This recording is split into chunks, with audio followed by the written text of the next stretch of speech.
And before I introduce our next speaker, I do want to recognize Madison College for allowing us, along with our other host sites, to be here along with our IT event staff. And from what I've heard from our counterparts at our other sites, big hand to Hinckley Productions for live streaming. We've heard that everything is amazing and perfect, so let's give them all a hand.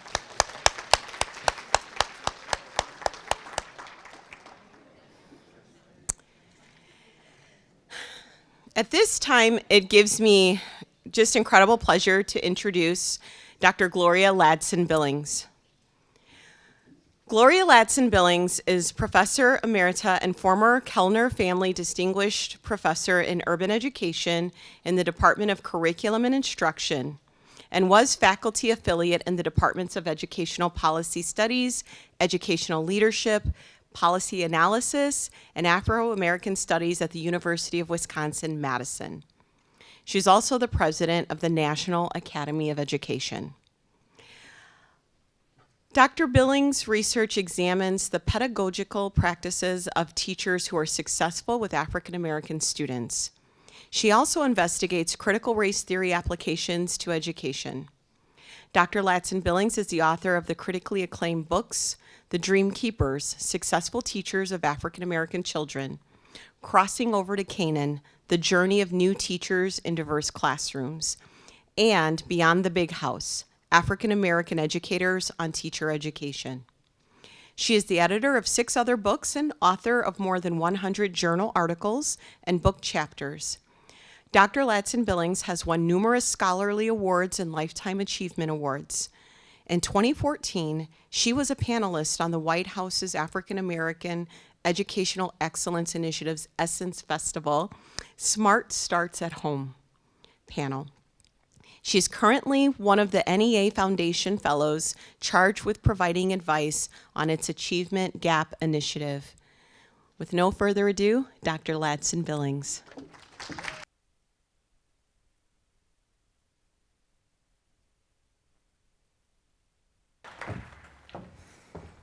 Thank you, Tess. Good morning. Come on, y'all, I'm Baptist. Good morning. We're going to have to interact. I've been watching y'all energy. I had oral surgery this week, and so my energy is low, so I'm going to need you to, okay? All right. So I've titled my remarks, You're Teaching, but Are They Learning? Teaching 21st Century Students. And I've deliberately not done this as a traditional keynote, because I can't tell you to stop lecturing by lecturing. You know, that's not going to work. So I'm going to, first of all, tell you a little bit about who I am. I have 50 years of teaching experience. Okay, now somebody just went, oh my God, how old was that woman? Okay, I was 5. Because I was a child prodigy. They was like, ooh, who is that little baby down there teaching the middle school kids? But I didn't start out to be a teacher. I started out in college, first generation, thinking, well, I really like to write, and I love history. Well, maybe I'll just write historical novels. Maybe that's what I'll do. And then that real side of me kicked in and said, girl, you from a working class family. You can't go home and tell them people you a writer and go up to your room and write. Your mama gonna say, where is your check? You ain't got no insurance. So someone else said, well, you know, with those things that you like to do, you could kind of be like a history teacher. And I was like, oh, okay, well, maybe I could do that. So I wish I had a lovely story about loving to wanting to teach from the time I was a little girl. That's not my story. I literally fell into teaching as something I could do. But being a teacher taught me to teach. See, that's the dirty little secret about what we do in teacher education. We can't teach you how to teach. But you know what? The law school can't teach you to be a lawyer. The med school can't teach you to be a doctor. The nursing school can't teach you to be a nurse. You can't do this stuff. That's why they're called practices. until you practice it. Now, it can give you background information. It can give you knowledge. But until you actually do the work. So, for example, I could go back to UW Law School, take all the courses, pass them, but still not be a lawyer. I wouldn't be a lawyer until I start to practice law. And so I didn't become a teacher until I started teaching. I've had 13 years of public school teaching, 10 of them in Philadelphia, 3 of them in California, and 37 years of college and university teaching. So that's kind of who I am professionally. And so I ask you to remember that you are teaching developing human beings. I'm talking that group, that 18 to 22 year group first. Any psychologists in the room? No psychologists? Okay. Okay, one, good. The psychologists, the cognitive psychologists will tell you that human beings' frontal lobe is not fully developed until when? About 25. So that means the University of Wisconsin-Madison and this building is filled with people that don't have fully developed frontal lobes. What does that mean? You ever been driving down University Avenue in February where it is like 50 below zero on a Friday or Saturday night? Actually, at Madison, it could start on Thursday night, so we can start on Thursday. And see people standing outside in a line to get into a little bar for some beer. See, that's not a fully developed frontal lobe. Because the people my age don't do that. We go to the Quick Trip, Woodman's, or wherever, buy the beer, and go home. So that's who we're dealing with as a part of our student population. And I tell people what I work with in PK 12, 13-year-olds can only make 13-year-old decisions. In our case, 18 and 19-year-olds can only make 18 and 19-year-old decisions. One of my, it was part of my trajectory at UW-Wisconsin is that I was on the athletic board for 7 years, and I was a Big Ten faculty rep for the campus. And I can, people say, oh, that's so great. You got to go to all those bowl games. Yeah, it's not that great. It's a lot of work because you have to go to the bowl game with the governor. So you can't say very much. You just got to do like this. Oh, yeah. Oh, next time. You do better next time, right? But I remember being at a game. Some of you may remember this was a game against Michigan. We had the game won. It's a football game. We had this game won. And all we had to do was receive a punt.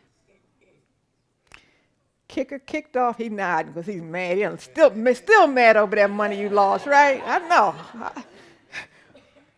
The Michigan kicker kicked the punt, and the kid muffed the punt.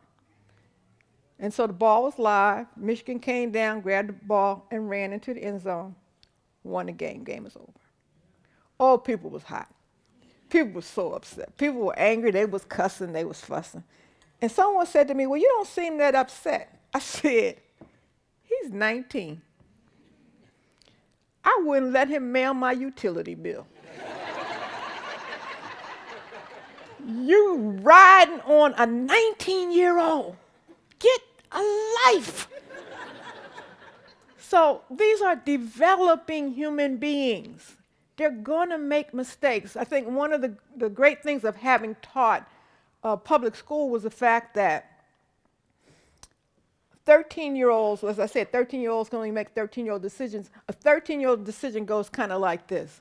They wake up, they're late.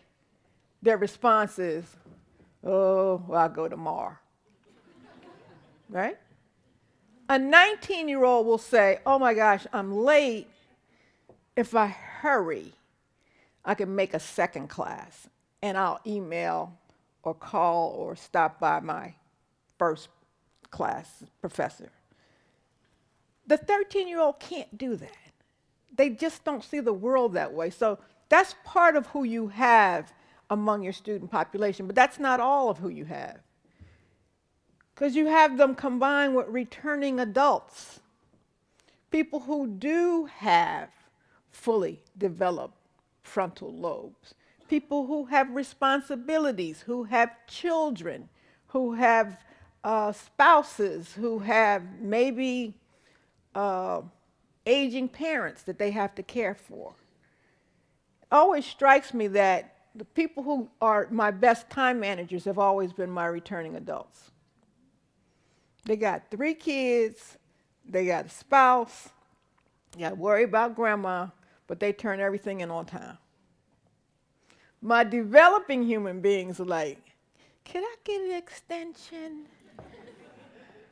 I'm just, I got 2 other classes. Oh, okay.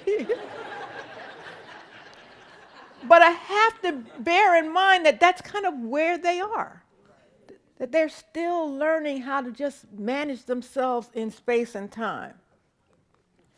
So that means you may have baby boomers, Gen Xers, and millennials all in one classroom. But a lot of your preparation is just aimed at probably one group. So you've got to begin to think about who is in here before you decide what it is you want to do. What does that mean then for how you teach? So I'm going to give you 5 minutes to talk to the people at your table about what does it mean to be in a classroom with all these different people. Go.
Somebody tell me something you heard, not what you said, but something you heard at your table, and just yell it out. We're not even going to do the microphone thing. Yell out something you heard someone say at your table. Technology differences.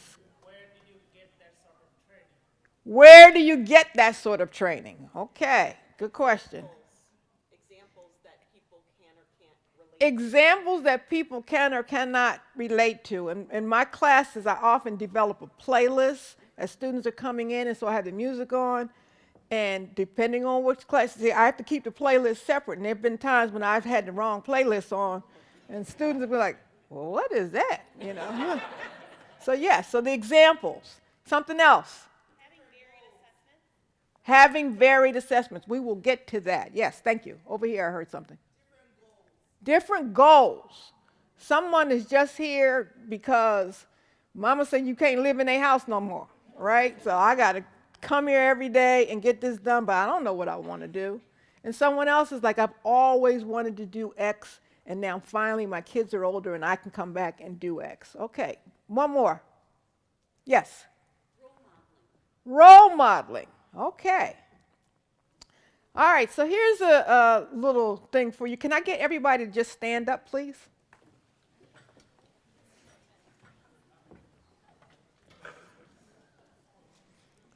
So question I have for you is how many of you are on. Okay, so first thing, if you're not on Facebook, please take a seat.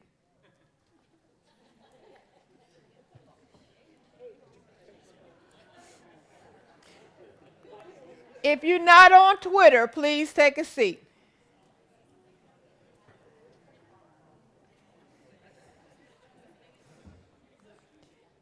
If you're not on Instagram, please take a seat.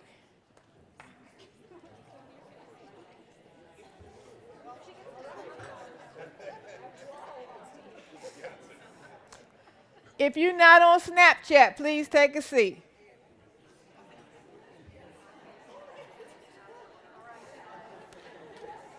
So before I do the next one, I just want you to look around and see how the crowd has thinned, okay? If you're not on Hootsuite, please take a seat. So now I got 1, 2, 3, 4, 5, 6, 7, 8 of y'all, count me number 9, who is living in the same world as the millennials. The rest of you have dipped in and out of it. Some of you like, I'm not in none of this stuff. But that's who we are dealing with. Everybody can have a seat. It's important for you to know, it doesn't mean, my foray into social media really didn't come because I was interested in, I was trying to locate a student for something that was really important, and she had a common name. So when I went into the directory, there were 4 of her names, and what I wanted to connect with her for was personal, and I didn't want to get the wrong person. So I searched and searched again, and I found it with her picture. I said, oh, that's her. But it was on Facebook, and it says, you need to join Facebook to reach her. And that's really how I ended up getting into on the social media platforms. Well, once I got there, I found out, oh my God, it's a whole world out here. Oh my God, people acting crazy out here. So I became, at my church, the Facebook Gestapo. Because I was like, take this down, your mama don't want this out here. I know your mama, right? But it's been a way for me to figure out where young people are, where the conversation is. So here's what I want you to do, even if you're not on Twitter. I want you to tell me what your professional Twitter handle would be. Okay, so I'll start with a friend of mine's. This is my friend Christopher Emden. I'm going to show you some stuff from Chris later on in the presentation.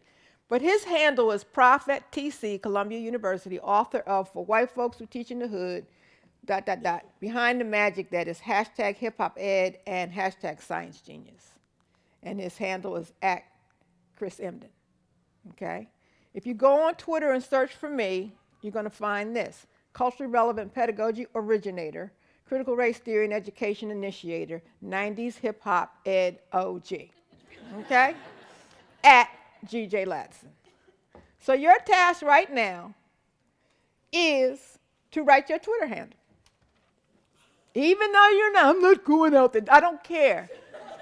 Lucinda, you are going to write a Twitter handle, okay? Yes. Come on, Lucia, you can do it.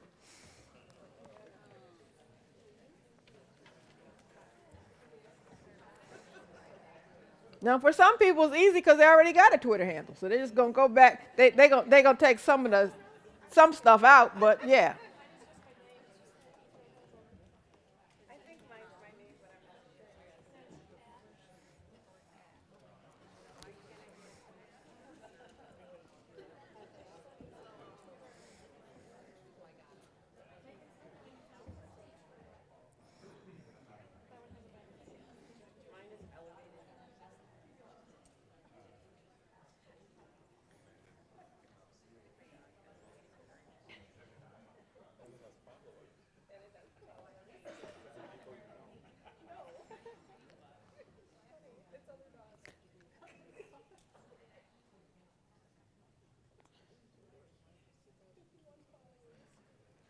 So can I hear the Twitter handle for somebody who already is on Twitter? Yes. Okay, I kind of actually think it's lame, but my people said I should say it. Okay. Hold on. Can you get me that? Thanks. So I wrote, choose this day, continue to learn, innovate, make a difference, and raise the bar. All right. Okay. And your handle is at what? It's my name, at Dr. Lene. Okay. Great. Let's hear one more from somebody who's already on Twitter. Yes. Undescribable. See? That doesn't tell us really anything, but tells her everything. Okay. And what's your actual handle? Okay. Let me hear a new Twitter handle. You're not on Twitter, probably not going to get on Twitter, but now you have a Twitter handle. What did you write?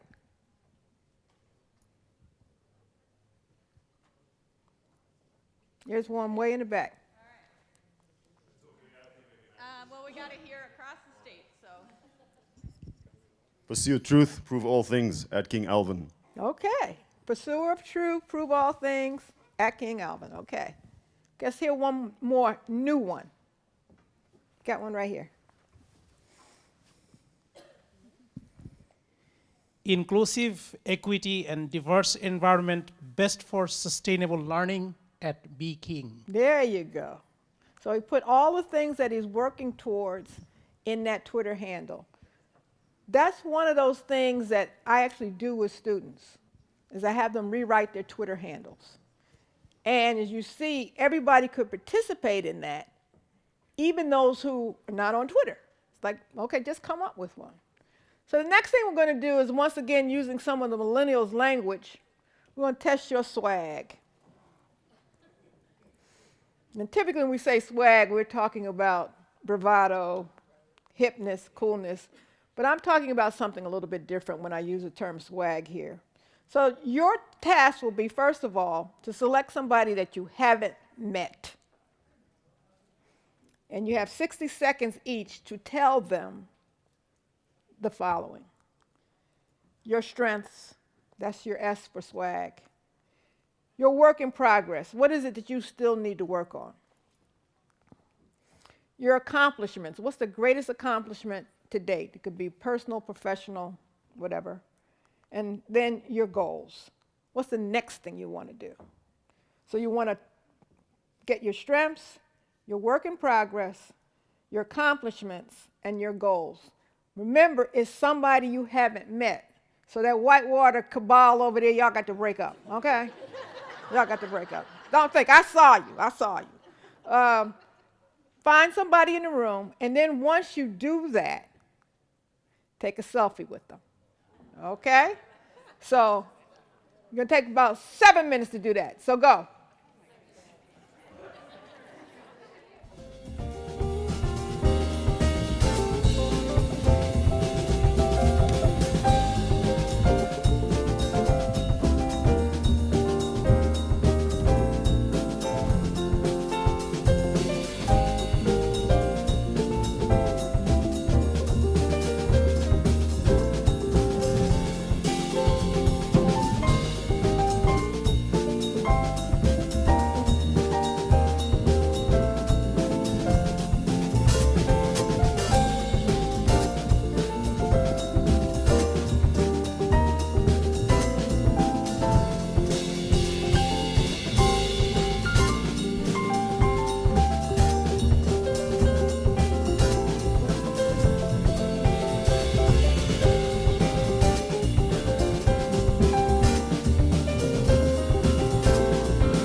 Okay, can we get you to reconvene?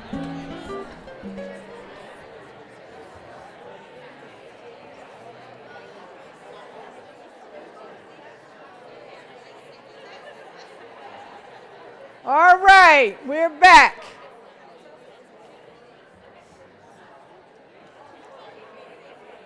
Now, I told you you could take the selfie. I did not tell you you could post it. I'm just saying. I'm just saying you can't post it unless the other person says it's okay. Because, you know, some of these people in the witness protection program, you know, they don't want you, they don't want to be out there, okay? But I hope you can tell from just the beginning, I've tried to do things a little bit different than the way in which a typical class that our students have to sit through is like. I've tried to have you interact with each other. Even the fact that I said, tell me something you heard, not something you said, is trying to build that culture in which students will listen to one another, as opposed to, I only got to impress the teacher, she just has to hear from me. So throughout the presentation, I'll try to give you as many examples as I can of things that we could be doing. And the reason we need to be doing these is because your students need to know that they belong. I know, having taught at UW-Madison for 26 years, there's a whole group of students who, they show up, they know they belong. They've been coming to Badger games and stuff since they were this high. When they were born, and you know, their first little outfits were Motion W or Bucky Badger. So they felt a sense of entitlement. I'm supposed to be here. But there's a whole bunch of other students who feel like, what is this place? Where do I fit? I don't know this, I don't know that. I feel so distant from this. They need to know they belong. And so part of our job in promoting equity in the classroom is helping students feel like they belong. And one of the things that I do with freshmen is I send them on a scavenger hunt. But it's not a scavenger hunt of just the sort of physical place. I'll send them, go over to computer sciences and find a student not of color, not of Asian descent, or excuse me, not white, not of Asian descent. Find me a computer science student. And it's funny because one year I kept getting the same kid. By the third picture, he was like, you know. I asked them to go into places, you know, see if you can find a flyer for a religious event not Christian. See if you can find a faculty member of color, not Asian, and not me. All right? And so having to look and see, okay, now I see why I don't feel like I often belong, because I see how spread out things are and how far and few between are some groups. But I want them to see that and have them understand that you do belong here. It's an interesting thing, when I was president of the American Educational Research Association, I had a meeting in Washington of all the leaders in AERA, and I had as my guest speaker former Chancellor David Ward. And at that time, David was at the American Council of Education, and he made a statement. He said, these schools like UW-Madison, UW-Madison, University of Michigan, University of California, Berkeley, UCLA, University of North Carolina, Chapel Hill, have become public Ivies. He said the average per capita income of the freshmen at these schools is like $133,000. And I said, oh, that can't be right. And I went to him afterwards and I said, David, that can't be right. He said, you go back and ask John Wiley. And sure enough, John Wiley said, no, that's where we are. So that's the average, which means there's a lot of people making a whole lot more money, because we know we have a lot of scholarship students. And all I could think of is, I cannot believe in the late 1840s, early 1850s, the farmers of Wisconsin said, Ooh, let's make us a school for rich people, kids. So that's how we veered, I think, from the initial mission. Go back to this trying to get 60 forward, right? If you're only going to serve the rich people's kids, that's not going to happen. We have got to figure out how do all of the citizens have access to post-secondary opportunity. So now I want to switch and talk a little bit more, talk about what we do as teaching. And so let's talk about the view of teaching in many schools and colleges. Well, first and foremost, we don't require any formal pedagogical training for professors, lecturers, or TAs. We just want to know that you know math, or that you know physics, or you know English. But just because you know it doesn't mean you can teach it. We've all had that instructor, that lecturer, that TA, that professor who might have been brilliant, but they were horrible teachers. I had a professor at Stanford who was, without a doubt, the top of the field on statistics. In fact, I know he was top of the field because we all had to use his book, right? But he was horrible. No interaction with us. And by the second week, the undergraduates who were taking that course stopped coming because they figured out how you do it. You just read the syllabus and you just turn in the homework. So they just sent their homework in. They didn't come back again until time for the midterm and then once again for the final.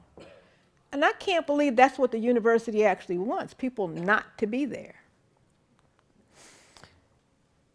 Excellent teaching rarely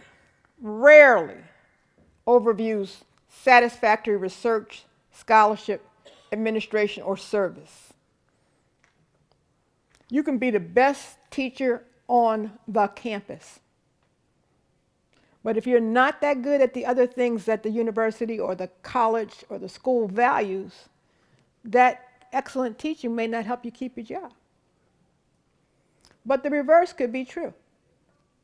In other words, if you're a really incredible researcher, if you're great at administration, if you do all of the service, that could override the fact that your teaching is, right? And that has to do with the rewards structures that we have in place in these institutions. And because of the college reward system, fewer of our colleagues will put any energy into pedagogical improvement. I know that the University of Wisconsin-Madison has a great teaching academy. It's never more than 20 people there. Other people, I don't need to worry about that. And I would bet half of those people are there on a recommendation. If someone said, you need to do a better job. We looked at your student evaluations, But there really is no push for that. The other issue is that college teaching is overwhelmingly lecture-based. That somehow we believe just telling people stuff is going to make them know it and do it. Do anybody in here have kids? Okay. Trust me. Telling them stuff don't make them know it or do it. So somehow, I don't want to. I don't want to demean a great lecturer because I've had some great lecturers. And I wouldn't want them to do anything other than lecture because they're really that good. I just happen not to be one. So I need to figure out what are other ways that I can ensure that people are actually learning. And there's an ongoing myth that knowledge of subject matter is preparation enough for teaching. That if you just know biology, then you'll be okay to teach it. You just know chemistry, you can teach it. If you just know philosophy, you can. That's a myth. You can know lots of things, but the ability to teach it is a fundamentally different set of skills that you have to have. Here's a true statement. Why do I even have to go if the only thing he's going to do is present the PowerPoint that comes with the textbook? I will tell you that that anonymous statement comes from somebody that lived in my house. Why I need to go? All they're going to do is show them same old PowerPoint slides. They come with the textbook. I can do that on my own. That's kind of what some of our students are experiencing. And they're paying money to do this. So just from the standpoint of, are they getting what they're paying for? Just reading PowerPoint slides to them? No. They can do that on their own. However, I want to argue that most college faculty do want to be better teachers. I don't think people don't want to do it. It's just not much of a reward for it. And some of the reasons why they struggle to do it is that they don't have a repertoire of teaching strategies. They know how to do that one thing that got done to them, and that is sort of outline the information and just lecture about it. So they know how to lecture, but they may not know how to conduct a Socratic dialogue. You know, how to give that give and take, have the students be able to reason their way through ideas, or to conduct a discussion. We all do what I have done already today, discuss among yourselves. Because we presume people can discuss. I mean, lucky me, I have a room full of pedagogues, you can discuss. But it turns out students don't know how to discuss. They have to be taught how to conduct a discussion or a demonstration. Sometimes showing them how something is done is one of the best learning activities. That's why many of our colleagues who are in fields that are more applied, I mean, there's no way to learn how to drive a car through lecture. You actually have to get behind the wheel. You have to have part of the demonstration. And even if it's a simulation, it's still more like the real thing than just being told how to do it. Or how to do a student-led session in the classroom. How do you throw it out there and let students actually work their way through things? And then finally, how to do more technology enhanced. That was one of the questions that talked about who are you teaching and what does that mean? Most of our institutions have invested a lot of money in this stuff. We love this stuff. We now have, quote, smart classrooms. And, and I'm thinking, okay, you're so smart, let me see you do it, classroom, right? But I made a promise to myself when we did all the upgrades and developed these smart classrooms is that I was going to engage every piece of that technology over the course of a semester. So, yes, I do have stuff up. Yes, I've used the whiteboard in certain ways. I've used the DVD. I've tried to use every single thing that they've put in the classroom because people spent money to put it in there. What I've found is that those different modalities have been really helpful for the variety of different students that I have. And that we shouldn't be so afraid of the technologies. One of the things I learned, because I've often had a fair amount of international students, is that culturally some of those students are not used to the kind of constant interaction that American classrooms want you to do, right? And I learned this kind of the hard way. As a non-tenured faculty member, during my review, one of my colleagues was looking at my syllabus, and I was apportioning the assessment, and one of the things for improving your assessment was class participation. You get so many points for participating. And my colleague said, well, what does that mean? I said, well, when they raise their hand, they answer questions, they speak out. And he said, wow, if I had been one of your students, I probably would have failed, or at least I wouldn't get any points for participation. He said, because I was pathologically shy. Now, can I tell you that this is one of the most eminent people in my field who told me this? He said, I was pathological. He said, I couldn't say anything in class, but I was always engaged. And after having that conversation, I said, I'm taking that off. I got to figure out another way. So now what I do is, the reason when we started with the technology stuff, is I create a hashtag for my class. And then my students can tweet questions, concerns, comments about the class. And so what I've found is that many of my international students won't say anything out loud, but they'll tweet. And I can read their tweets, and I can respond to questions and concerns. So, one of the ways that we end up teaching is how we've been taught. So we think about what kinds of teaching we've experienced. We've been in classrooms with teachers who choose not to teach. Now, I know that sounds weird, right? But there literally are those teachers who just, they're not actually teaching.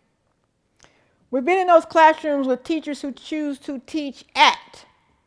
In other words, I don't care what you have to say. I don't care what your opinion is. I'm teaching this. This is where we're going. And if we've been fortunate, we've been in classrooms with teachers who are willing to teach and learn with. So let me give you examples of all of those, and I hope the tech will work on this one. So the first one is the example of not teaching.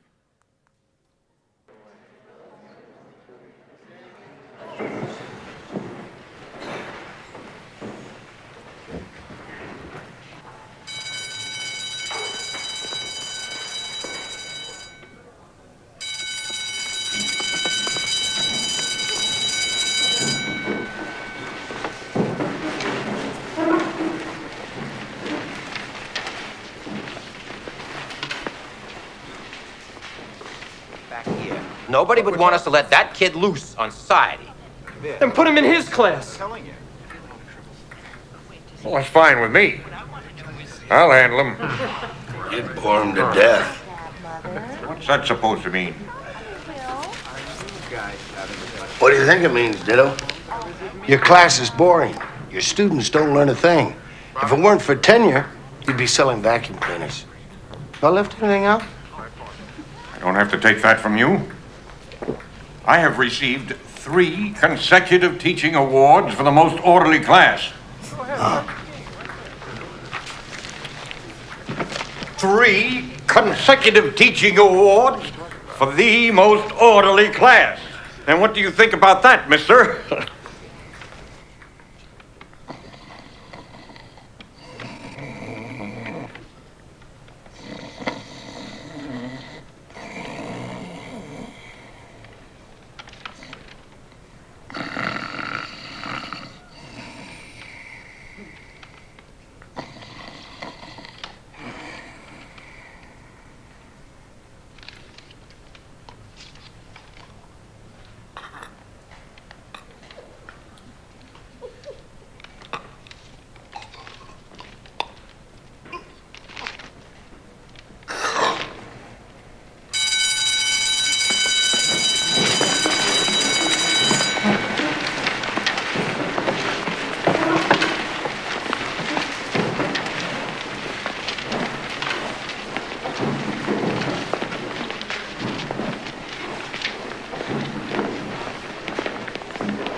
With Mr. Stiles.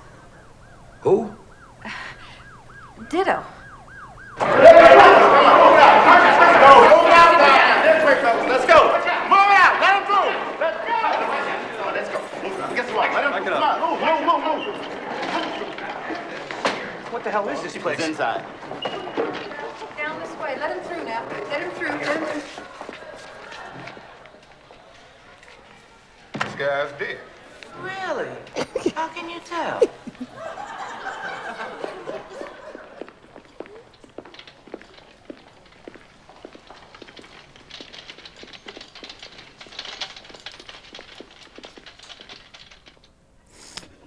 So that clip is from the movie Teachers.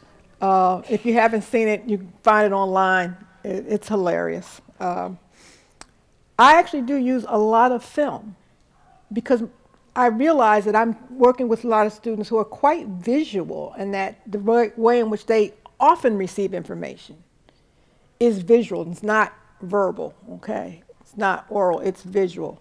So here's somebody, he wasn't even teaching. He had a system, it was organized, it was, his classes were orderly, but he wasn't teaching at all. Now let me give you an example that I also think is probably familiar to you, and this is someone who was teaching at students. In 1930, the Republican-controlled House of Representatives, in an effort to alleviate the effects of the, anyone? The Great Depression, passed the, anyone? The tariff bill, the Hawley-Smoot Tariff Act, which, anyone, raised or lowered? Raised tariffs in an effort to collect more revenue for the federal government. Did it work? Anyone? Anyone know the effects? It did not work, and the United States sank deeper into the Great Depression. Today, we have a similar debate over this. Anyone know what this is, class? Anyone? Anyone seen this before? The Laffer curve. Anyone know what this says? It says that at this point on the revenue curve, you will get exactly the same amount of revenue as at this point. This is very controversial. Does anyone know what Vice President Bush called this in 1980? Anyone? Something DOO economics, voodoo economics. So that's the late Ben Stein in the classic Ferris Bueller's Day Off. I'm really hurt by that clip because I was a social studies teacher. But he's teaching at them. And when the exams come back and the students don't pass, his response will be, well, I taught that. But nobody's learning. He's asking them questions, and then he's answering them before they can even think about the questions. He's teaching at them. So let's give a couple examples of what teaching and learning with students might look like. Not the 2 liter, but the 1. Get your neck back, leader. That's the cost box. Not the 2 liter, but the 1 liter. And the milliliter, and I drop it full. The milliliter, and I drop it full in the kilometer to make D's about 8 blocks away. How long is a meter? From the woods alive, each and every day. How long is a decimeter? That's a half a hand. 2 decimeters make a whole hand. And a centimeter, my nail bed. Look. Come on, brag to me. Look, this is what I said. And the millimeter, ain't no nail. No, squint your voice out like a little kitty cat. Why I don't want you to squint yourself? That's the little bitty one. That's right. Millimeter. The millimeter. Break it down and show me how you choose for these other measures. How do you choose for these other measures? Like the liter. Come on, that's a Coke bottle. Not 2 liters, but 1 liter. And a milliliter. And I full. The milliliter. And I full. And a kilogram. Heavy as a textbook. The kilogram. Heavy as a textbook. And the gram. Heavy as a paper clip for 1 raisin on my lip. There you go. And the milligram. Heavy as a grain of sand. The milligram. Heavy as a grain of sand. It doesn't matter how long or short it is. How short? Too short to roll on rice. Or trip around the world skating on ice. It doesn't matter how heavy it is. Well, how heavy can you measure? Heavy as a grain of sand. On my math book that I left on the and like the back of my I understand. And I'm not too proud to that I know how to. So ask us, it's our pleasure. That is the late Harriet Ball teaching kids how to do the metric system. But you see, she's doing it with them.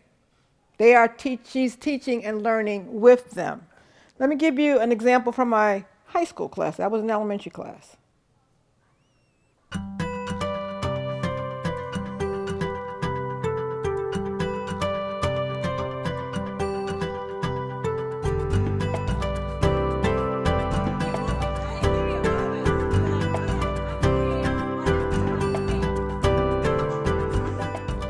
My name is Lisa Almashi, and I was born in Michigan. My mom's from Venezuela, and my dad was from Hungary. I am the varsity diving coach here at Park Vista, and I am one of the boys' varsity soccer coaches here. It's a community high school. We are one of the largest high schools in the state of Florida. I love coaching. You really get to see a different side to the students. The diving is a team sport, but your individual role is vital in it.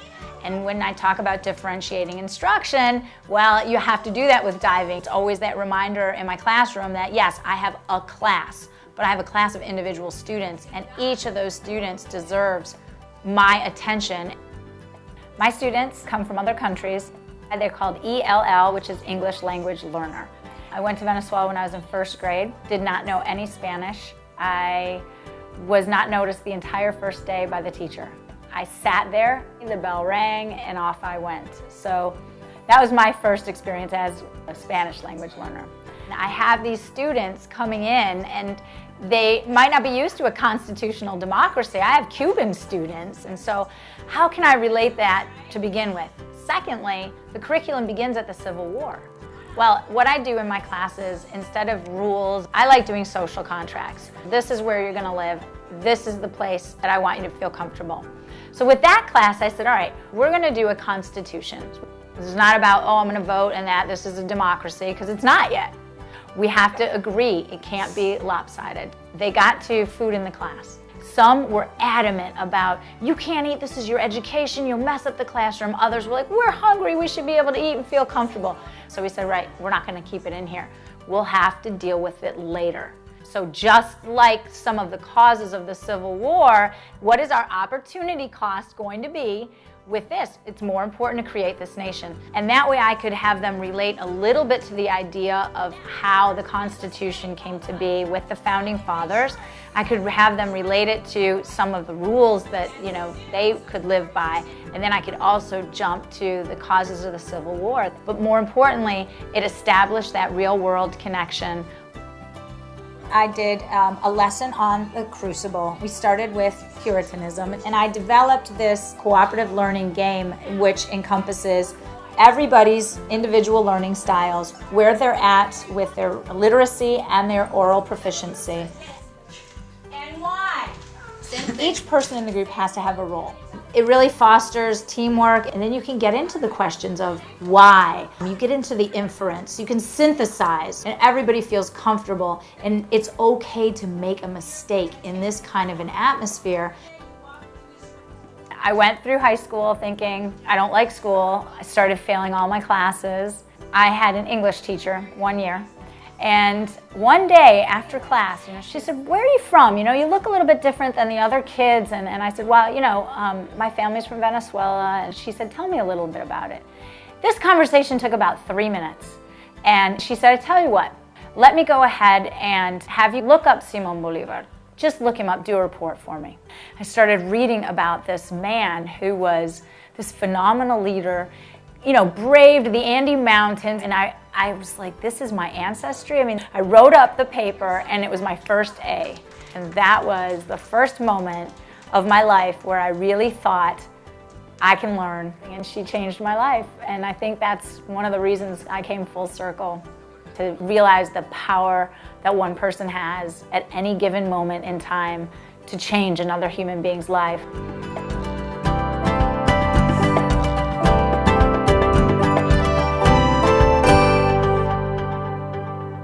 So this Teaching Tolerance project is something I've been a part of for many years, and I've had a chance to actually go into the classrooms and see these teachers that we've chosen. Lisa is an amazing teacher. We can't capture on film all the stuff that she does, but the ability to work with students across language groups and racial and ethnic groups is a real skill. But she draws on her own experience of having felt like I didn't belong. I was excluded. And having someone point out to her, well, maybe this may be of interest to you. Realizing that sometimes we plan for the whole class and miss the individuals in that class. And part of what we're going to have to do to get to equity in the classroom is begin to notice the individuals, people who are, quote, on the fringes, the people who seem not to be engaged. So in addition to varying our teaching strategies, we also have to consider who the students are. Gender, who's in the classroom? You have overwhelmingly male classroom. What does that mean for the women that are in the classroom? If you have overwhelmingly female classroom, What does that mean for the few males who happen to take that class?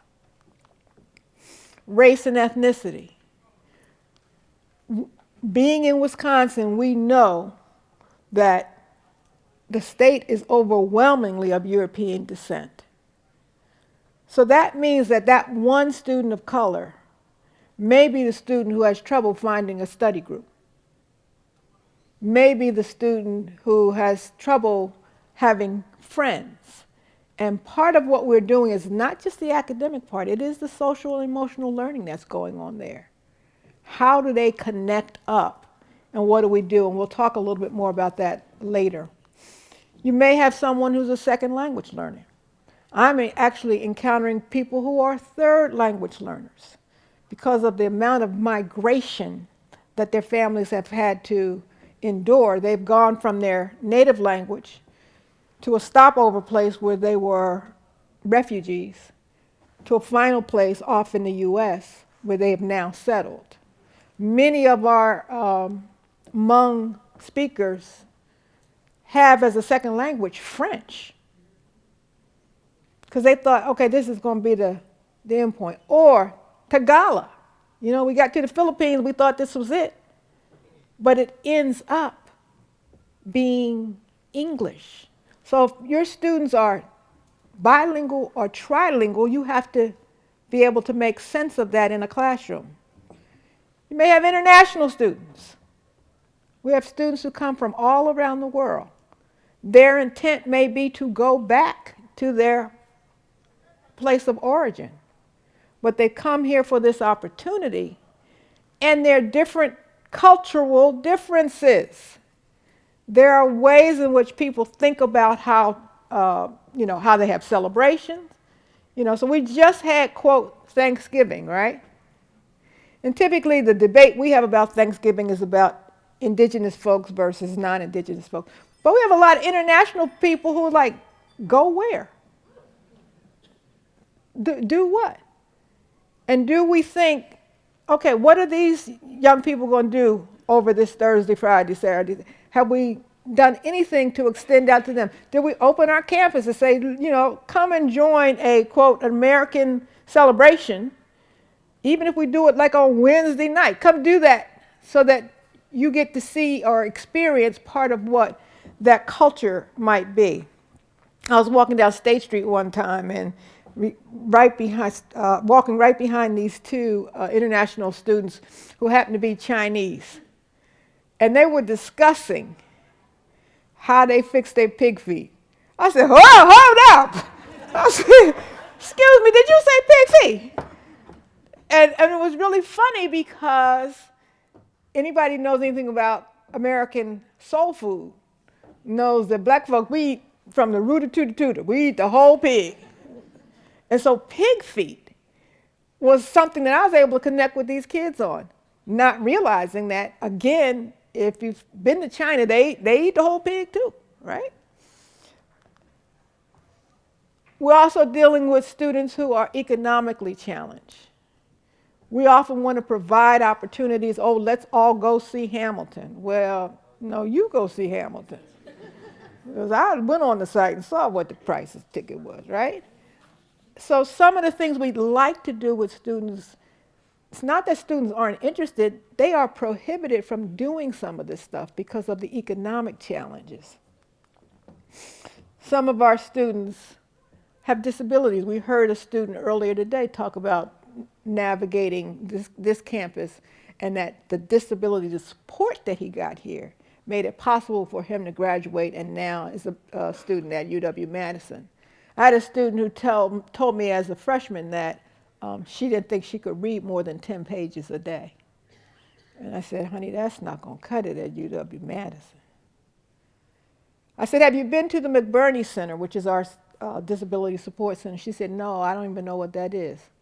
So here's what I always tell students when I recommend support services to them. You paying for it. Okay. We have a writing center on the UW-Madison campus, one of the best writing centers in the country. And your segregated fees are paying for it. So go over there and take advantage of what you're paying for. So we got her with the right disability support person. They were able to get all of her reading materials recorded for her. She must have graduated 3 or 4 years ago. She's doing just fine. Just because someone has a disability doesn't mean they can't be successful. Truth of the matter is we all have some disability. Some is just more evident than others. And then there may just be some other things. Students may be going through some kind of family disruption at the time that they enter school. I'm kind of taken aback by the number of our students who are facing mental health challenges. But I'm encouraged by the fact that some of them will tell you. One of the jobs that I have I'm on admissions for the Chancellor Scholars Program, and these are our high flyers. And one of the questions we asked in the essay is, describe a challenge, a significant challenge that you've overcome. And I'll tell you about maybe 1/10 of them talk about overcoming some mental health issue. And when we come together to talk about selecting students, I said, this 10% are the 10% brave ones. Trust me, there's 20% more in there that won't tell us.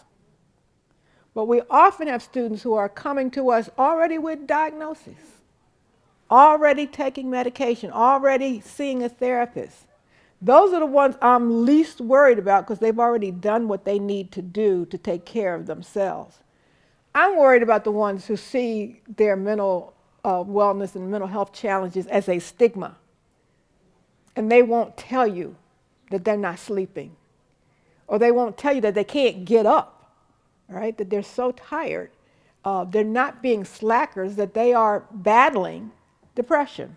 So there's all kinds of things we have to think about when we consider who our students are. I also want to point out that teaching is more than delivery. I think we sometimes think that's just our responsibility, just give the information. And we limit our assessment, which is a part of teaching, to pencil and paper tests. You got to get ready for the tests. Or term papers. Been here for 15 weeks, and then this thing you're going to turn in on the last day of the class is going to be the be-all, end-all of what the 15 weeks have been about. Or a project. You know, I got to do my project. I like driving on campus when the projects are due because people carrying all kinds of awkward stuff up and down the street. It's terrible in the winter because it's snow, right? And they're trying to get that big thing down the street. But it could be an exhibition, right?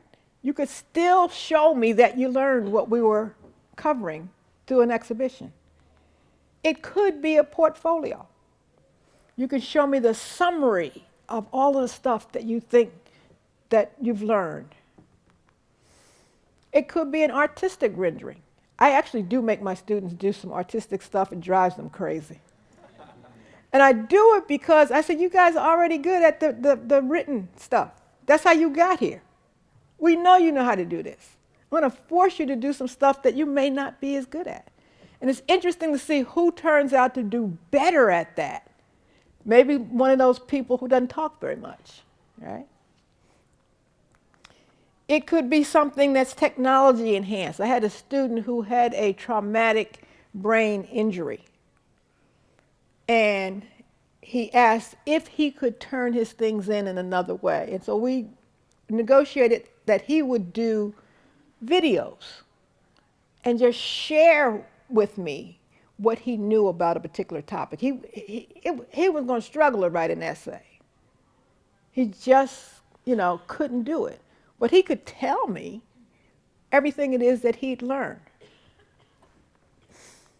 Or posters. I think posters are the most underused academic exhibition or vehicle, particularly in the social sciences. Our colleagues in the sciences know that posters are like, yes, you go to the big conference, you have a poster. So I've been forcing my students to do posters.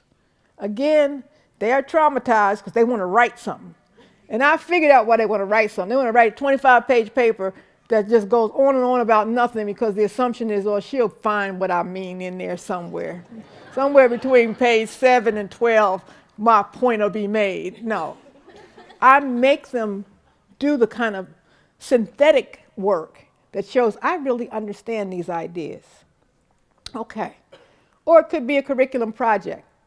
One of the things that I have my students do or offer for them to do as an assessment is, hey, you write a syllabus for this course. And you can't use my stuff. Okay? You think out, if you had to teach this course, how would you organize it? What would you ask students to do? Again, that gives me some insight into their thinking about what they've learned.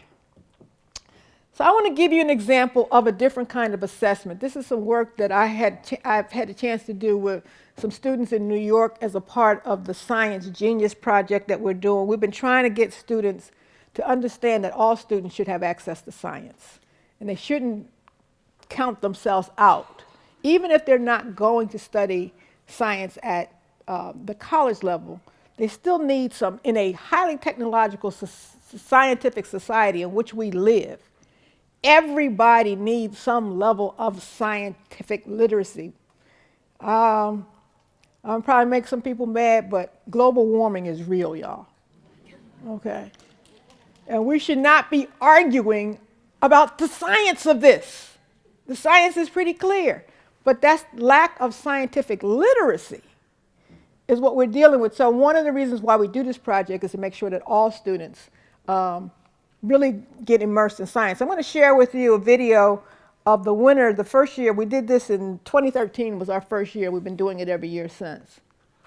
Fifth group, actually it's not a group, it's an individual. He's representing Harlem, Urban Assembly School for the Performing Arts. Come on up and do it, man. What's up with it? Drop that, sound guy. I'm about to tell y'all a little something about work and kinetic energy, all right? So clap your hands for me, please. Check. Yo, yeah, this concept is applied to all lives. We strive times distance, be a witness to the prize. Be a man, understand you comprehending this is vital. Work equals FD, the equation for survival. Your only rival is friction, don't get caught up in the drag. You better prepare, cause obstacles fight back. When you get knocked down, no, please don't cry. Just get up and apply more force next time. One day, I was dreaming with a really strong hope that I'll make it, but to make it takes more than just believing. These resistance/demons were kinda holding me back, and I let them. But the simple way to get me on track was force times this place is work, no debate. I'll take that concept, apply it to my mistakes, and now I'm progressing, a natural rap genius. I'ma get an A if I see this on the regen. Here's a lesson, I know it kinda hurts, but if you truly wanna work, then there must be progression, cause FD equals W's the rule, and the unit measurement for the product is called joules. Cool, I did the work, I'ma try to let it flow. The more people I know, kinetic energy grows, so I'ma go to work, convert all of my potential, and as my speed increases, then I'ma grow exponential. The work has been applied, if my equations are correct, the energy that is left creates a domino effect. My mass is what I'm bringing to the table. Underestimate your wish that you had brought a bigger dinner plate. Separate me from the fakes, let me educate. Velocity's my following, and that's what I'ma generate. Through these shows and gigs, just overcoming all the friction to the point where friction doesn't even make a difference. I feed my interest with the laws of physics. When M and V multiplies, the picture is painted vivid. The work was just something that got me inside the door. Now we squaring the V and it's exponentially more. I got a lot in store for the V's, cause I'm progressing my M. And when you multiply them, there's no end to the kinetic energy. You better be prepared, filling you up with envy with my 1FMB squared. Yo, here's a lesson, I know it kinda hurts, but if you truly wanna work, then there must be progression, cause FD equals W's the rule, and the unit measurement for the product is called joules. Cool, I did the work, I'ma try to let it flow. The more people I know, kinetic energy grows, so I'ma go to work, convert all of my potential, and as my speed increases, then I'ma go exponential.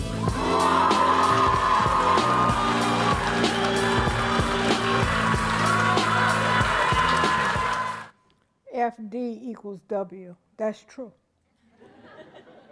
Okay? And the unit product is called joules. Now, somebody could have taught him that over and over and over, but he actually knows that because he had to work it into his presentation. We met Jabari, he said he was in college material. When we finished this project, Jabari entered into Hunter College. He is now a graduate of Hunter College.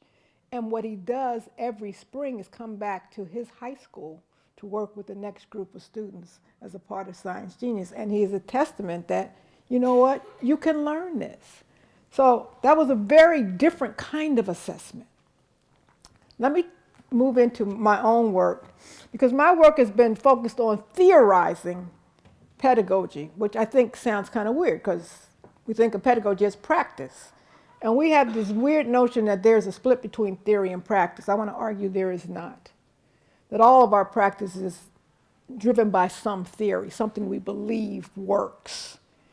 And that one of our challenges has been to figure out what's the theory behind the teaching.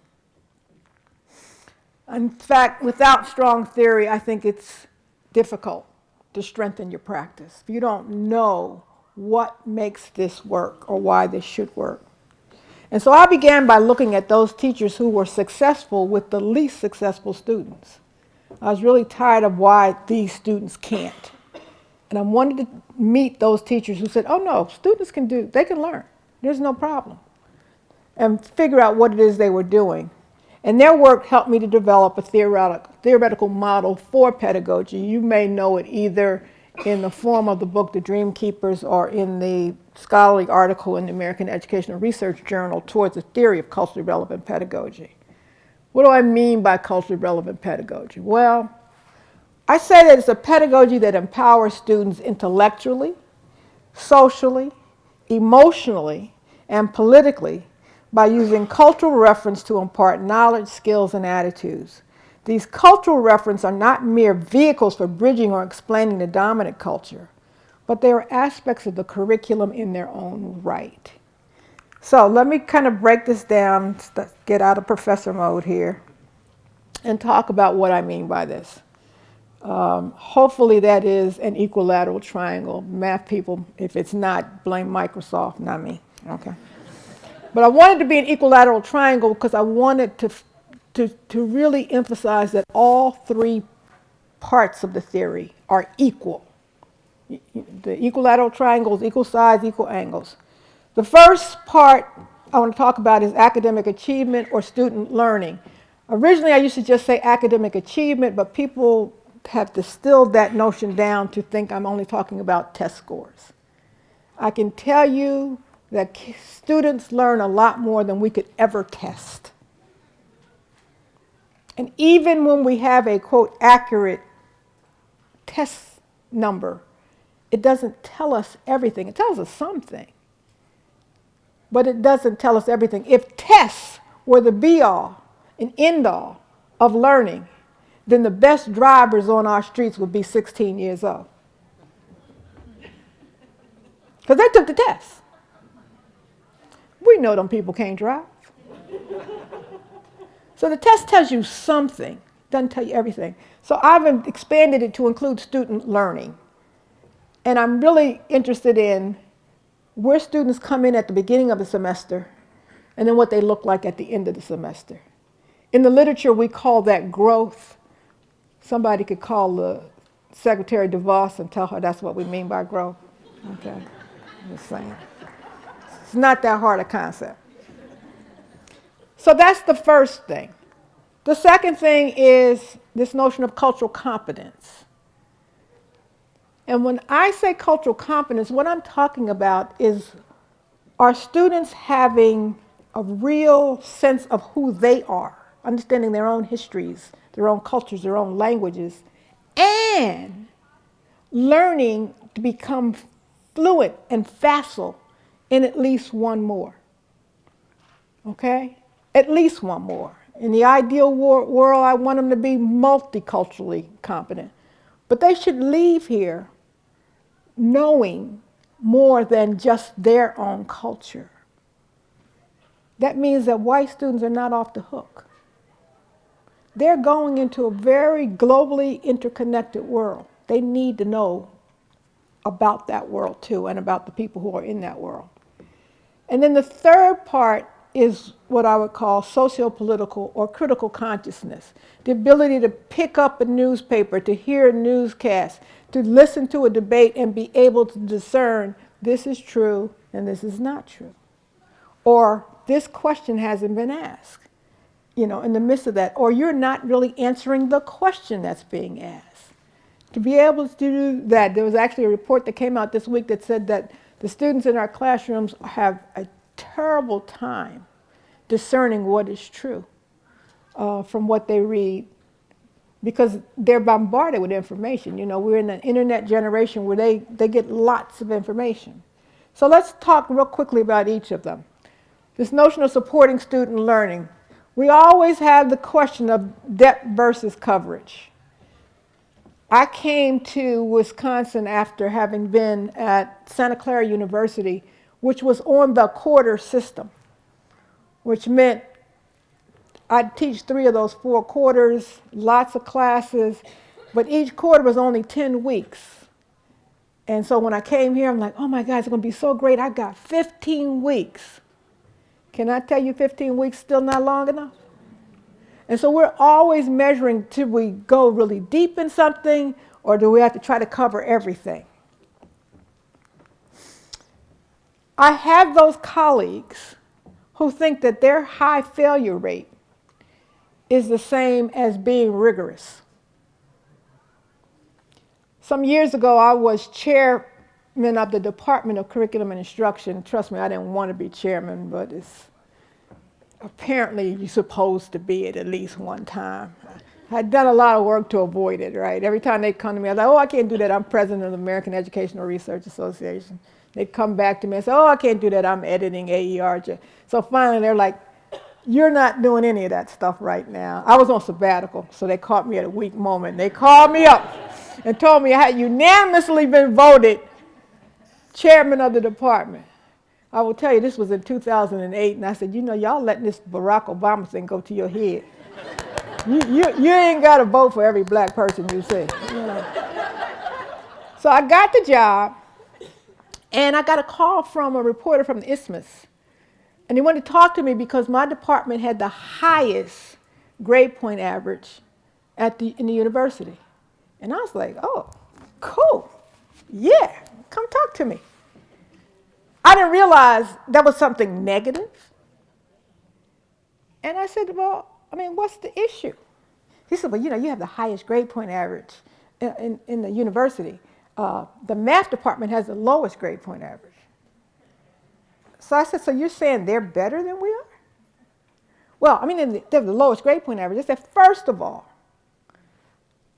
and he had all this data. I said, how many freshmen are in my department? I never asked a question that I don't know the answer to. 0. I have no freshmen. How many sophomores are in my department? He went searching through his data again. I think he came out with 4, which I still don't know how those 4 got in there. Right? I'm a professional school.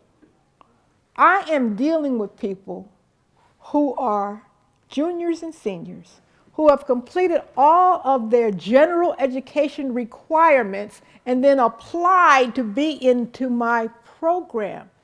Of course they're going to have good grades. Mathematics has a bunch of people who don't want to be there. They're there because the university said they have to be there. They got to complete those Quant A and Quant B requirements.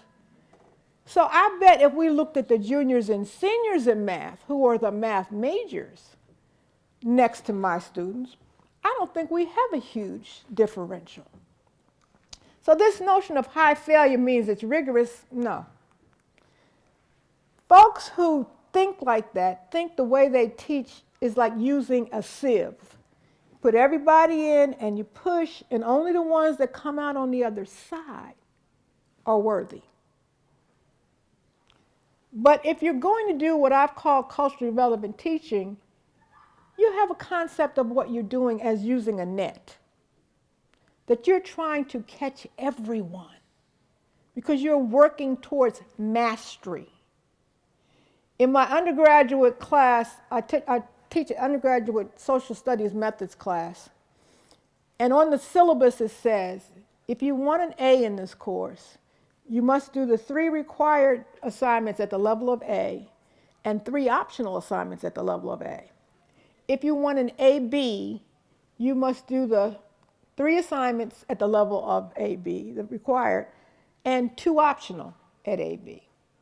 If you want a B, you must do the 3 required assignments at the level of a B and 1 optional assignment at the level of B. And then it says the following: if you want something less than a B, you're in the wrong class. I'm not teaching to weed out people. I am teaching for mastery. Now, in the beginning, the students are all happy, like, ooh, I'm getting nothing less than a B. No, you're going to work for the B, honey. You may have to do an assignment 3 times.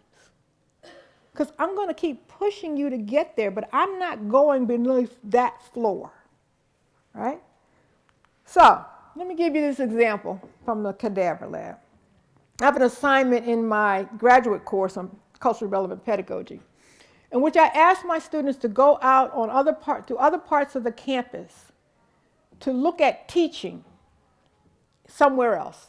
They can go to other parts of the campus, they can go to other parts of the community. So they can look at, they can go over to athletics and look at coaching. They can go in the community and look at yoga, Tai Chi.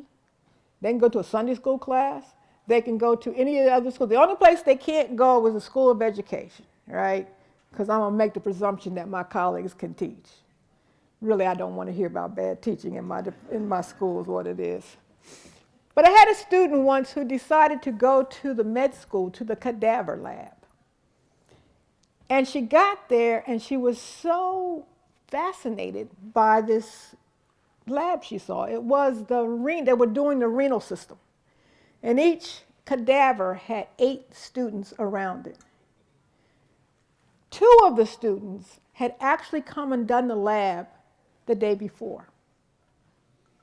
The other 6 were new to the lab. So here is the professor and a mortician who are walking around among the cadavers but not doing any direct instruction. It's the 2 students who took the lab with the professor the day before who are instructing. And she said what was fascinating was just how dogged the 2 student teachers were.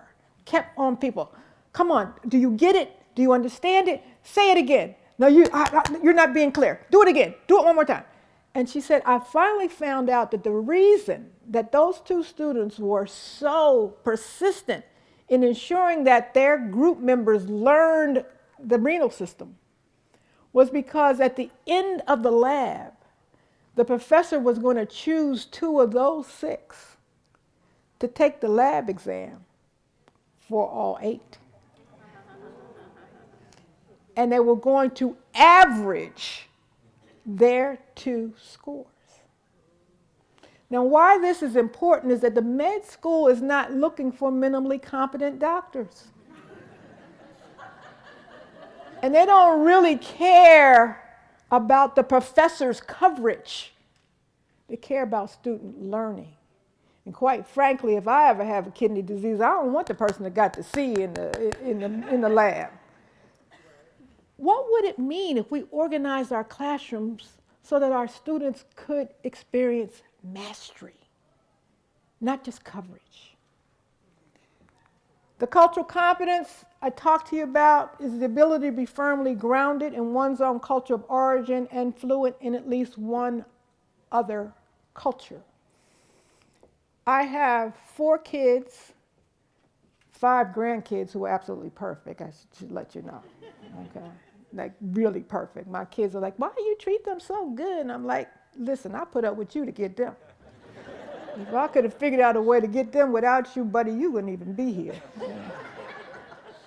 But all 4 of my kids have very different personalities.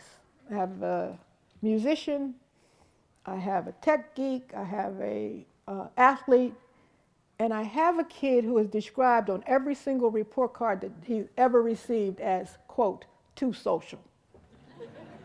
Now, that doesn't make any sense to me because I was studying anthropology in graduate school, so I don't understand how a human being can be too social. To me, that's like saying an ant is too social. You're too social. You should just build your anthill by yourself. No, human beings are inherently social.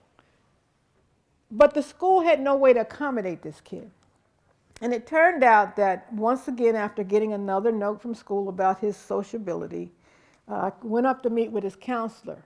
And it just so happened that I went the day after the school had done their student newspaper. And in high schools, they have these things called click maps, where they draw a picture of some area where everybody hangs out, and then they show you which groups hang where. So I took it with me to this meeting with the counselor, and I said to her, I said, yeah, I know you think he can do better if he wasn't so social, but I just happened to see your click map. Can you tell me where Kevin fits on this map? So she looked at the map and she said, well, I've seen him with the jocks. I said, well, he's on the football team.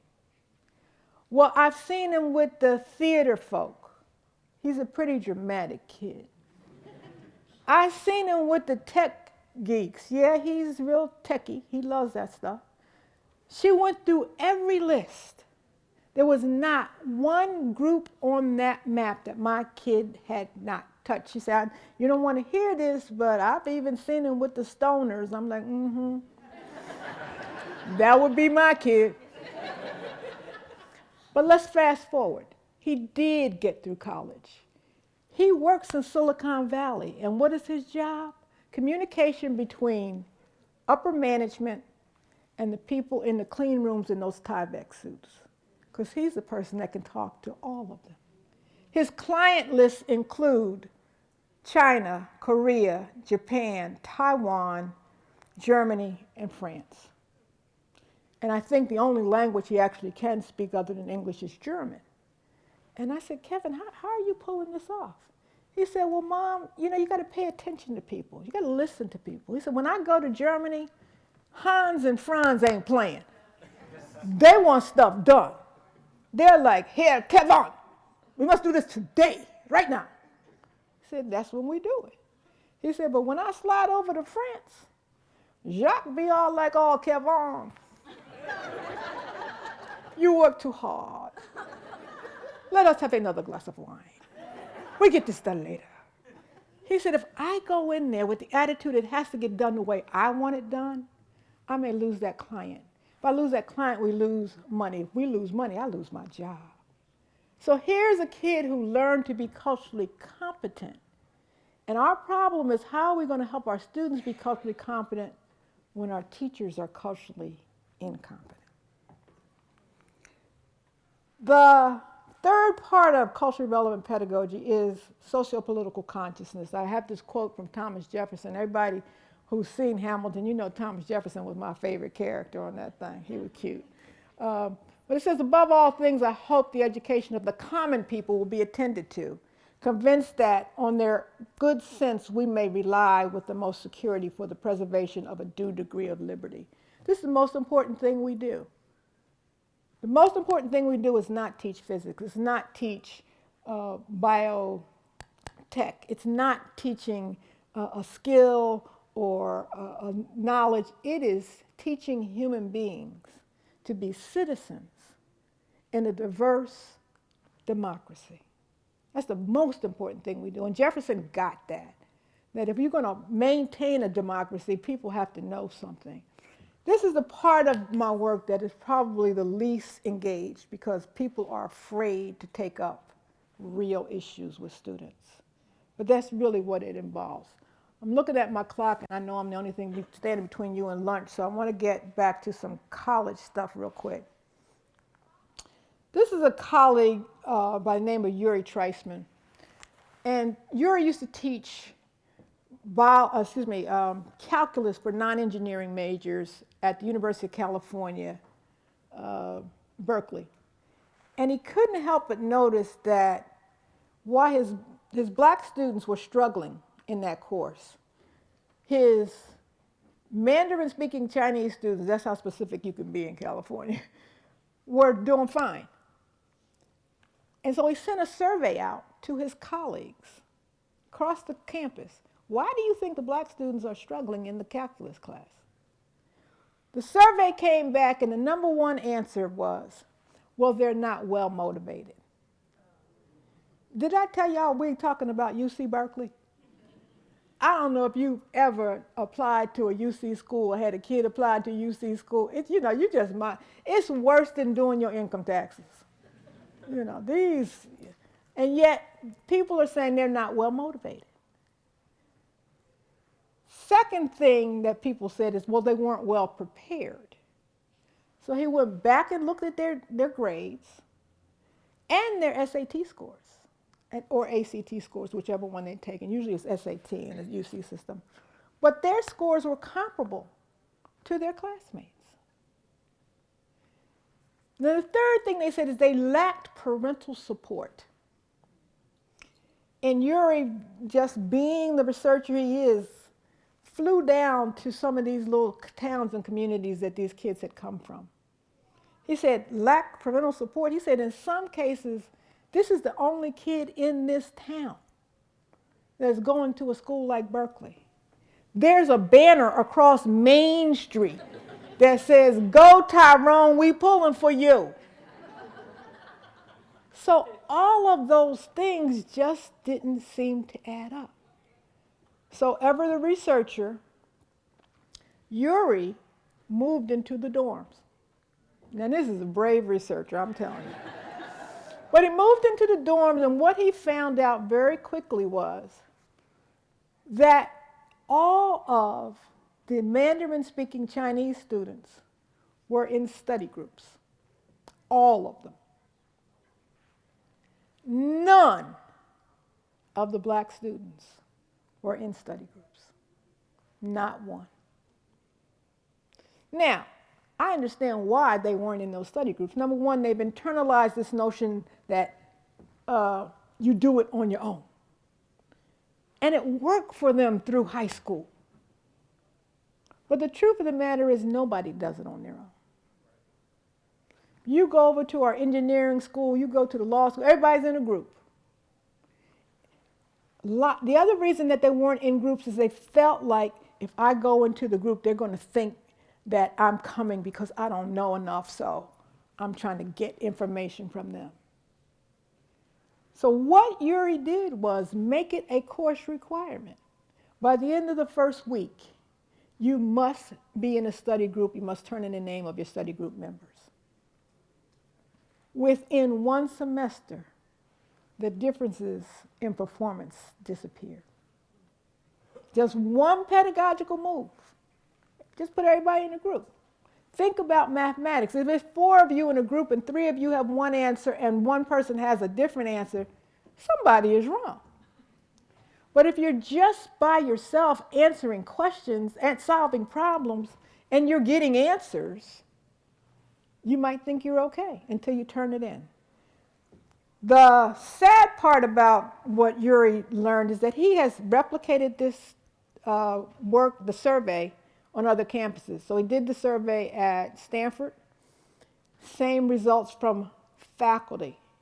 They're not well motivated, they are not well prepared, they lack parental support. That's a belief that we have about certain students. One of his own students replicated the study at Cornell Medical School. Same results. These people in med school, but their faculty members are saying they're not well motivated. They're not well prepared. They took the MCAT. How are you going to get in med school, right? And they lack parental support. So these beliefs that we have often hold back what's happening to what young people are able to do. I want to quickly go through my final slides. I want to talk about this notion of the squad, because Uri put together these groups. These groups help form what students think of as a squad, the people they hang with. Can I tell you that having a squad is normal and natural? And what I mean by that is everybody has a group of their go-to people. You have a squad. Your squad might live in your house.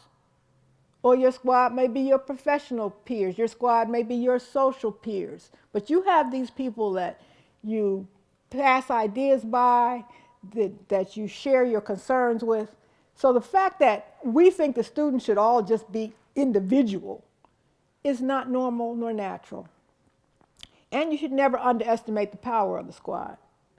I figured that out being a high school teacher. Each of us tends to like the students individually.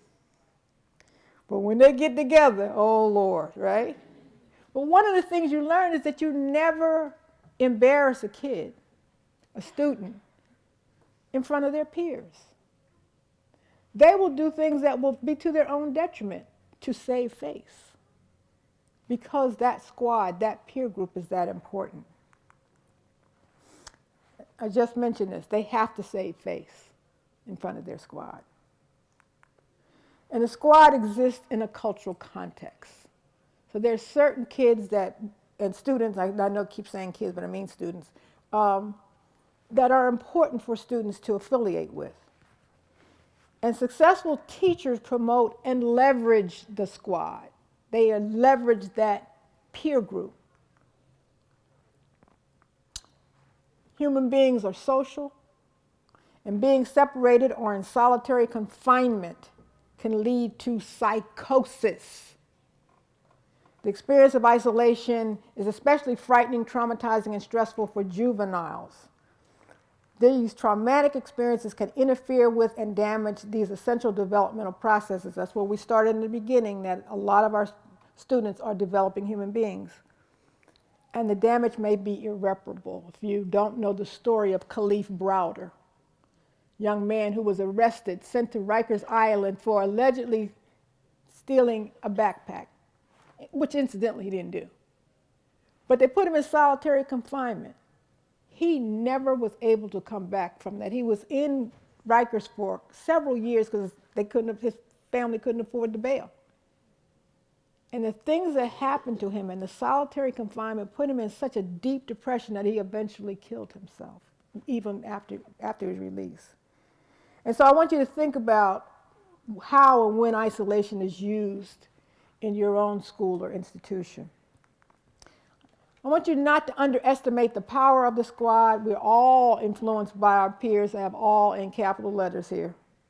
You know, you think you look good and you got something on, and one of your peers said, well, what are you wearing? All of a sudden you start looking at, I don't look that good. I thought where's my coat, right?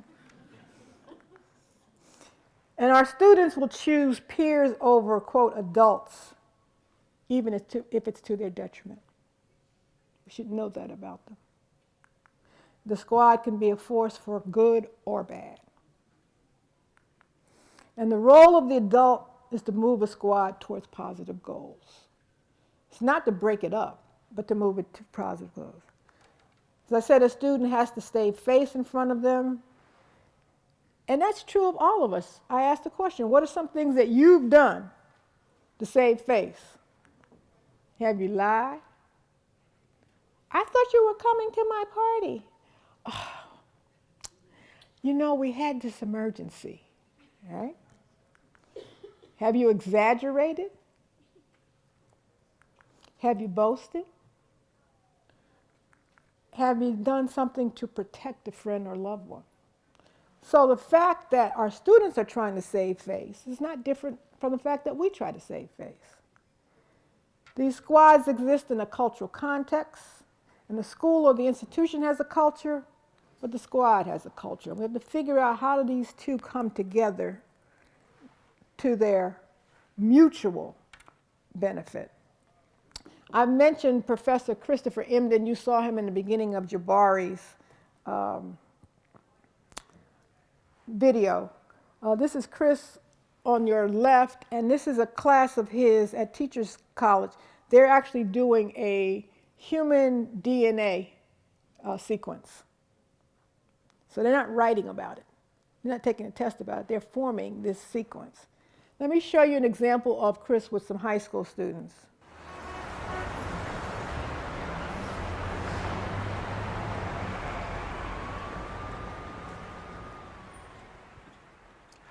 I'm a physicist, lyricist, spitting this ridiculousness, a witness to ignorance I dismiss. Perfect. Newton's laws of motion is the topic of the course, because things in motion stay in motion unless they hit an unbalanced force. Well, next up's the second law of situation and summation. Force equals mass times acceleration. That's the second law Newton foresaw, so if you want more, then the third law is in store. My name is Christopher Emden. I'm a science educator. You know, we spit bars, we spit lyrics, but we also drop science and drop science facts, and then bring that to young people. You know, if somebody were to take hip hop away from me tomorrow, I couldn't breathe. Hip hop is everything, man. I mean, hip hop is pedagogy in motion. You go to any rap concert, you know, the way the person who's on that stage has a command over that audience is almost the exact same way that you want a teacher to be able to sort of hold the students in their hand and make them learn. The call and response, the frenetic energy that builds up to this crescendo, you know, the aha moments, all those things are what you want to see happening in the classroom. So hip hop gives us the perfect pedagogical model.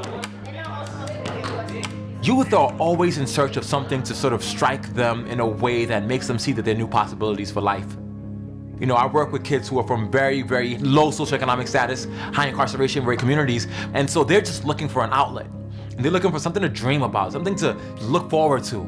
So if a teacher can show that the content that they're teaching is a path towards a different possibility for their future, they tune right in. When Chris comes into the class, it's a whole different atmosphere. He changes things around. He makes everything fun. He brightens up your day. I gotta keep going.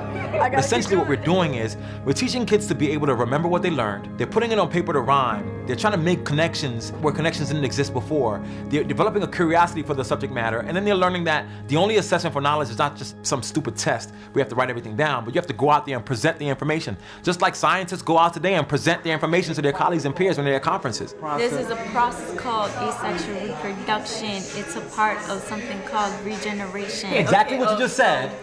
Write that down. What did I say? You know, I was in that classroom with a kid that I saw last week. And it was like, you know, what are you gonna do with the science raps? Oh, I don't know, it's gonna be awful.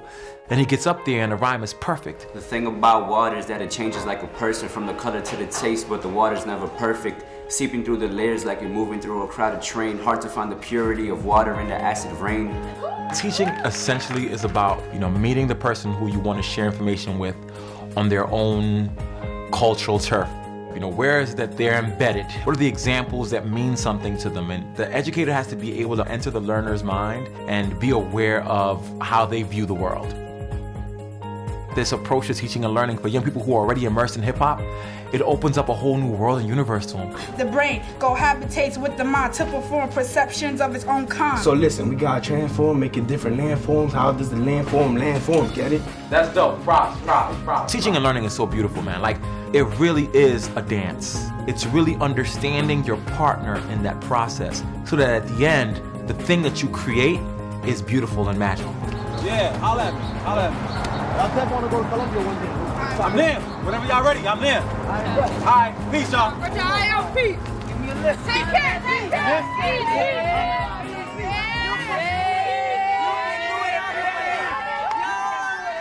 So that's Professor Emden.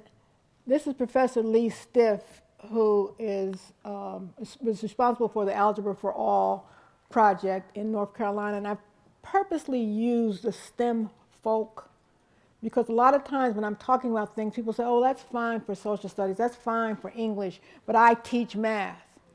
No, it's all of our subject areas that we have to begin to understand that we are teaching students a subject called mathematics, a subject called chemistry. And so Professor Stiff has done some interesting work weaving students' stories into the development of algebra. He's at North Carolina State. I want to wrap up. I did stick some questions here for you to think about. I don't want you to say out loud, but who are the best teachers at your college? It's usually not a secret. We usually know who all the students seem to want to try to get into that person's section. And so the second question will be, well, who are the best ones in your department?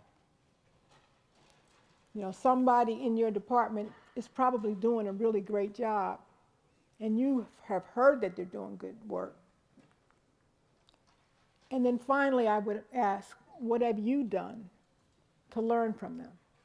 Teaching can be quite isolating. We can get in our rooms, close our doors, and do our thing, but I would encourage you to find out who are these people who students just gravitate towards, students really feel like they're learning from, and see what you can learn from them. So I think I have 5 minutes to entertain some questions. Okay, great.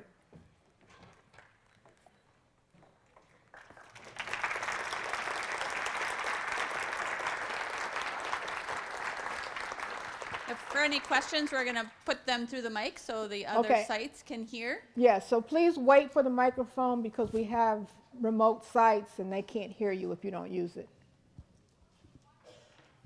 Joanne Oravec, University of Wisconsin at Whitewater.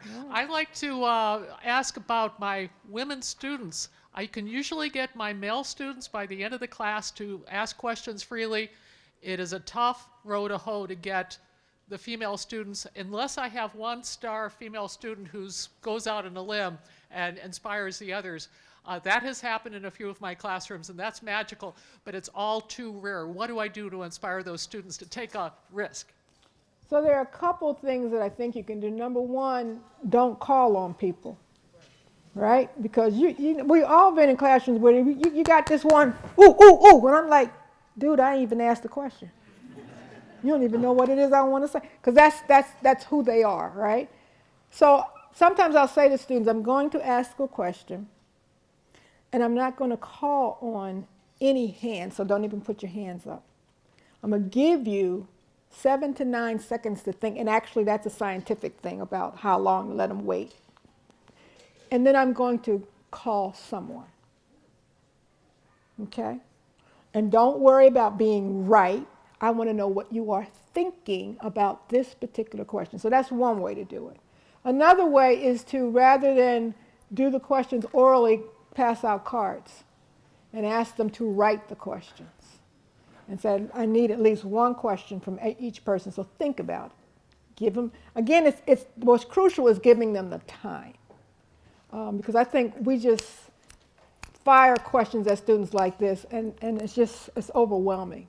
So those are two techniques. One, to get a written question. Number two, say, listen, don't put your hand up, because I'm going to choose somebody. Okay? All right. There's a hand way in the back here. Okay.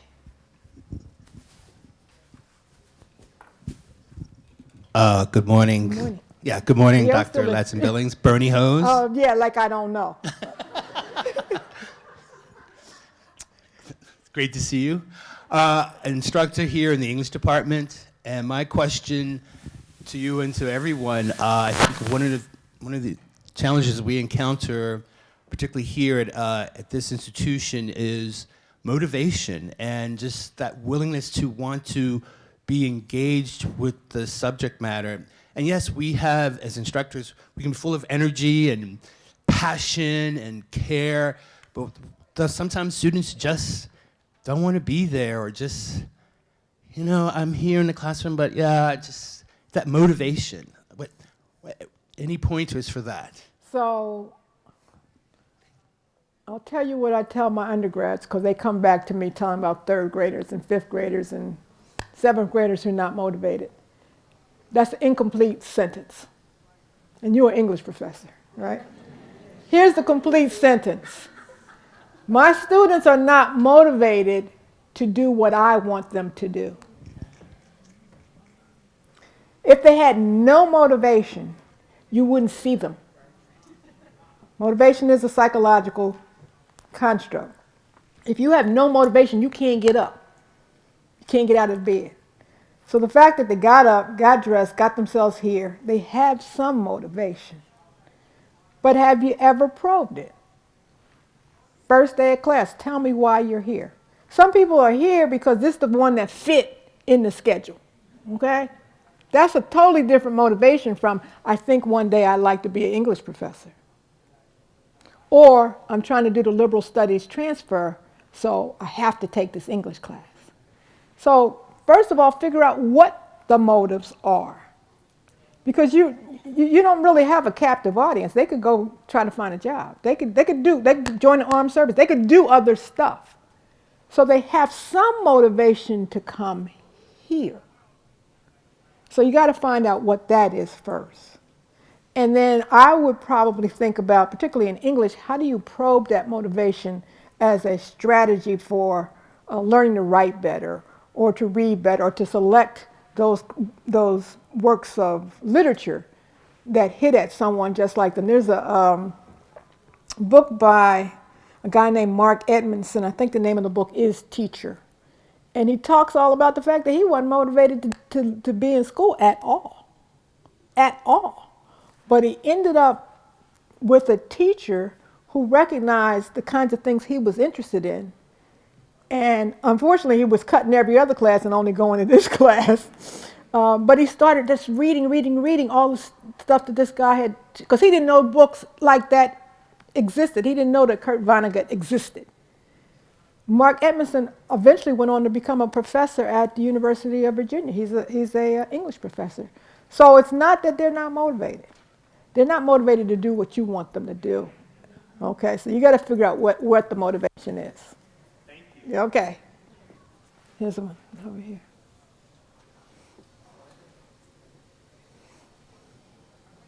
Good afternoon, Dr. Ladson. My question is, what strategies have you used to support the implementation of some of these teaching strategies that you've shown us today by faculty? Not all faculty have been exposed to some of these strategies, and those probably who are here are probably those who self-selected and would like to learn more about how they can help students be successful. So I'm wondering, how do we disseminate this information and almost make it an accountability for the success of our students? So I'm actually a big proponent of the experiment. I think one of the challenges that we have in institutions is we want to make a change. We want everybody to change at the same time. I can tell you that almost never works. I have a little naive theory about organizational change, and it suggests that one group that's going to be in an organization is going to want to change. They're like, I call them that. They're like my puppy dogs. Their tongues hanging out. Yeah, right. Yeah, let's do something different. Come on, I'm going to do it, right? But then another group in that organization are your old dogs. You ain't doing that. I done seen these things come, and I done seen them go. I am 3 years away from my pension. Ain't doing that. So they're going to be resistant to anything. But to me, the target group is this group in the middle who I call attentive spectators.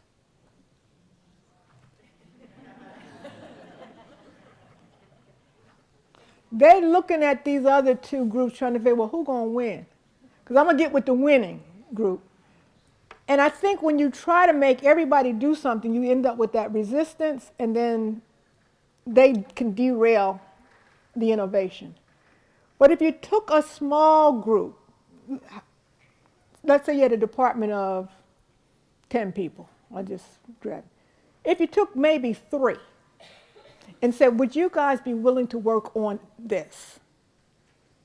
And be accountable and report back how it's working. And then publicize their success like crazy. Every newsletter, every e-blast, every department meeting, you say, oh, our experimental group is having great success and so on. Slowly but surely, you'll get people to come on board. I think it's really difficult to try to make everybody change what they're doing. But get those who show some interest. And I just wish we would experiment more. I mean, we call ourselves researchers, but we don't want to do the research. We don't do the research in our own practice. So that's what I would suggest.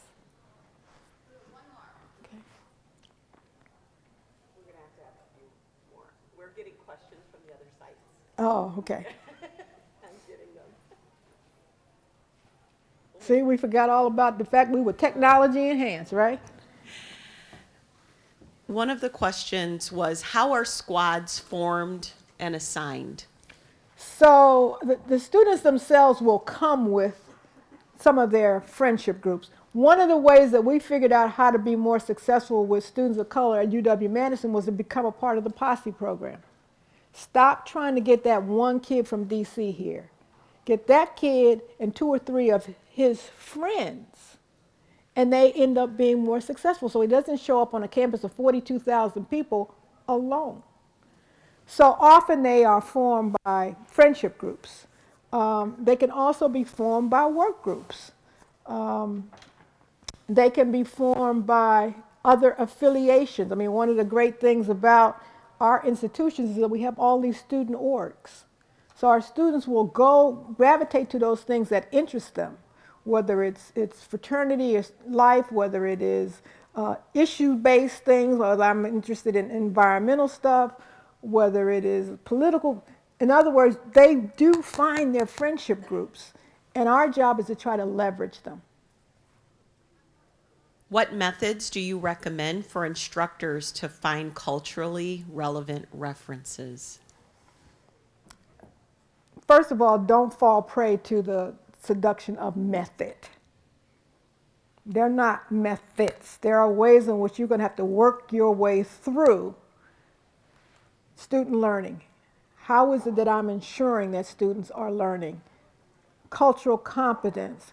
How am I ensuring that students have some firm grasp of who they are, but how am I extending that? And then finally, the critical consciousness. For me, critical consciousness often works around what are the issues that are plaguing students. I've been in a lot of classrooms where teachers are doing issue-related stuff, but it's the teacher's issue. You know, I was in a classroom, and the kids were studying the rainforest. And I said, you know, why are you guys doing that? They said, we don't know.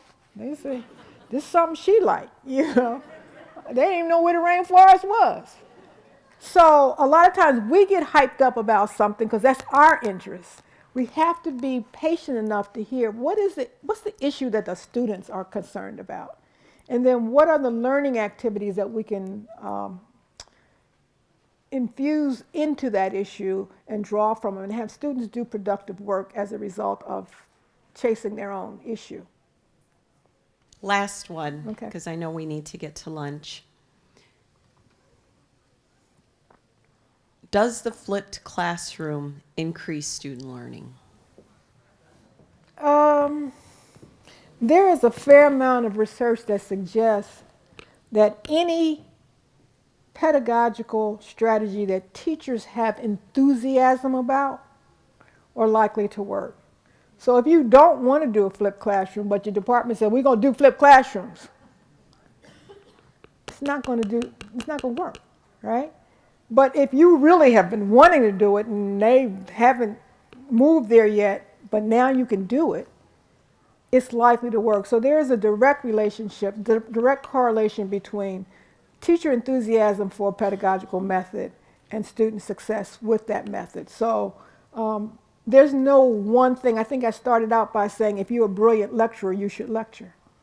It's just that most of us are not, right? But most of us end up doing lecture because it's quick, it's convenient. So thank you.